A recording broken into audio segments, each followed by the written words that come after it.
Tapi saya memang concern sama isu-isu bukan isu-isu ya, sejarah perang dingin gitu, sejarah waktu itu blok timur dan blok barat, perang antara kapitalisme dengan komunisme yang dimulai sejak pasca perang dunia kedua, sejak generasi baby boomer.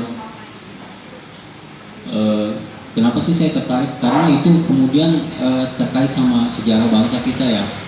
Bangsa kita ya, kita tahu bahwa terjadi revolusi yang luar biasa di tahun 65. Ada kejadian ya itu G30S, titik. Kenapa saya titik-titik? Karena kita sebenarnya kalau fair kita nggak tahu siapa ada yang di belakang itu sebenarnya siapa. Apakah itu murni PKI ataupun ada konflik internal Angkatan Darat atau ada keterlibatan CIA, kita nggak tahu. Tapi intinya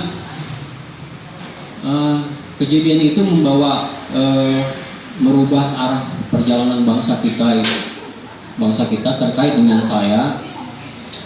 Jadi saya ini anak kolong atau anak veteran operasi Seroja. Bapak saya tergabung dalam salah satu dari ribuan prajurit yang diterjunkan pada saat operasi Seroja yang pertama di 7 Desember tahun 75. Itu ribuan tentara kita tuh pada pagi hari, mirip ceritanya sama D-Day waktu pasukan sekutu menyerbu Prancis di pantai Normandia.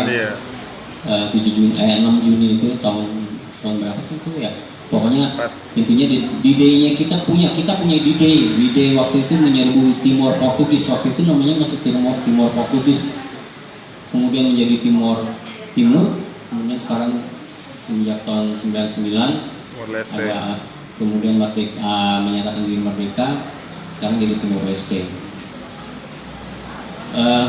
Bisa saya ambil sebentar buku saya? Ini buku saya, Operasi Seroja. Jadi saya menulis satu angle, satu chapter di buku ini pada saat ayah saya diterjunkan.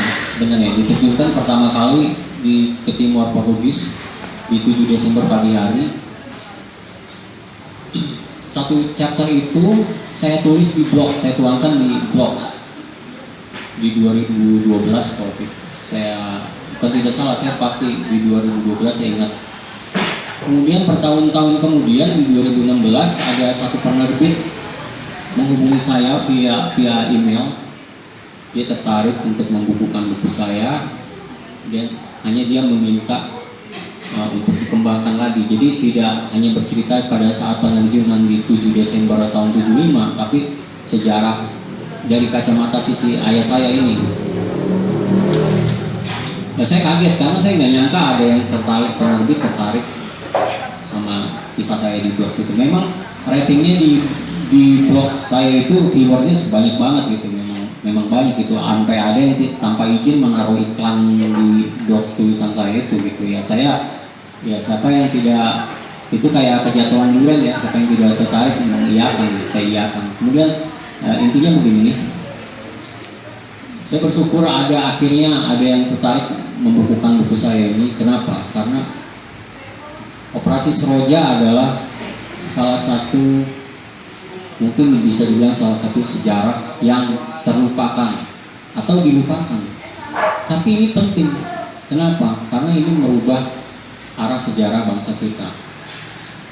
Dan kalau Amerika punya sejarah yang kelam juga, tentaranya itu wajib militernya yaitu ke Vietnam, ternyata kita juga punya gitu loh, ke Timor Portugis. Dan ini ironisnya generasi kekinian, jangankan generasi kekinian, generasi yang saya aja, anak-anak tahun 90-an, banyak yang tidak tahu bahwa dulu pernah terjadi ribuan pasukan kita bertempur di Timor Portugis dengan mengusung merah putih untuk kita kibarkan di sana gitu. Karena biar bagaimanapun, terlepas dari sejarah atau latar belakangnya, mereka ke sana itu sebagai patriot bangsa yang ditugaskan negara gitu. Dan mereka bangga gitu. Tapi ironisnya ternyata sejarah itu adalah itu suatu kesalahan sejarah saya harus jujur bahwa itu adalah sebagai kesalahan sejarah kebijakan dari Orde Baru, bahwa kita harus mengintegrasi Timor Portugis waktu itu. Kenapa suatu kesalahan?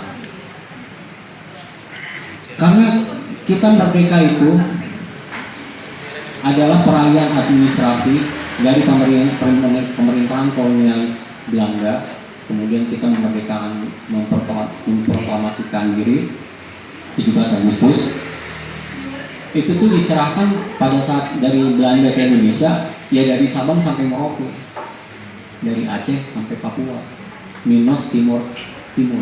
Memang ada Timor, tapi Timor NTT ya? Barat, yaitu NTT Flores. Keva Mananu. Ya, nah Timur itu adalah punya kolonialis Portugis. Pertanyaannya kan adalah kenapa kok bangsa kita mengintegrasi Timor Portugis? Itu kan pertanyaan. Nah itulah kenapa saya di awal bercerita tentang Perang Dingin. Jadi pada tahun 70-an itu atau pemerintahan era Soeharto itu tidak bisa dipungkiri sih, memang bisa teman-teman semua buka berbagai literasi bahwa pemerintahan atau rejim Pak Harto itu benar-benar disokong oleh Amerika. Kita memang Pak Harto itu adalah rejim Soeharto itu berdiri militerisme dalam negeri angkatan darat. Nuansa pemerintahannya itu rejimnya berdiri militeristik, tapi ngeblok Amerika gitu, kapitalis gitu. Ya saya bukannya tidak sekali, ada bagusnya juga, kita juga jadi kenal Nirvana kan gara-gara Amerikanisasi kan, kita jadi kenal nilai-nilai Amerika gitu kan. Gitu.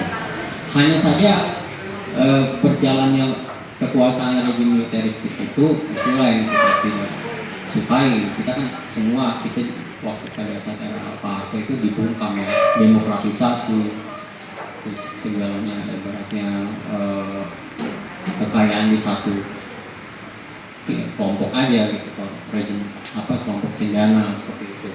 Nah saya ingin bercerita kenapa Soeharto waktu itu akhirnya memutuskan untuk mengintegrasi Timor Portugis, karena ini sehubungan dengan kepentingan bahwasanya kita memang membutuhkan sokongan dari Amerika dalam hal